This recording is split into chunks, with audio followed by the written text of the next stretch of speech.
This recent tragedy has sparked conversations about whether there should be changes to gun laws in Texas.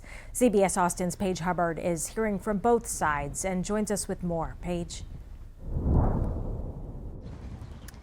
After last week's devastating shooting, people want to know what action is being taken to prevent that from happening again. And depending on who you ask, some may say changes to our gun laws is the solution, but others may have a different viewpoint.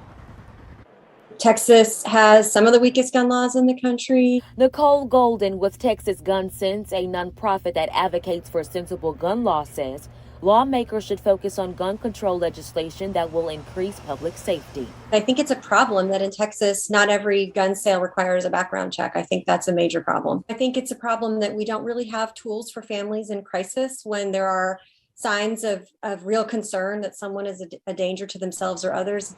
Golden feels extreme risk protection orders, background checks, and other preventative measures should be put in place to help decrease mass shootings. I think it's so important because in most recent data, we lost 4,000 Texans to gun violence.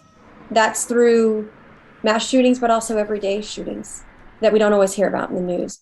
All of those shootings deserve our attention, and we can't give up. Texas is no more strict than federal law when it comes to purchasing firearms. But criminal defense attorney Richard Hayes thinks gun laws should have less to do with the firearm itself and more with analyzing if the individual is fit to bear arms. I think we have to look at the actor, the criminal, the perpetrator, the monster in this situation. Because, this is one of those unique phenomenon where there are calls to control the item. We don't see that with vehicles. We don't see that with airplanes. We don't see that with any other inanimate object except with firearms. As far as what changes should be made to laws, Hayes says gun-free zone laws leave people defenseless and individuals should have the option to protect themselves. I think we are all very sad about the tragedy in Uvalde, and our hearts are absolutely broken. But I hope that our lawmakers will look at this under sober circumstances. We need the public to continue to speak up, to contact their lawmakers, to talk in their own communities about how important this is.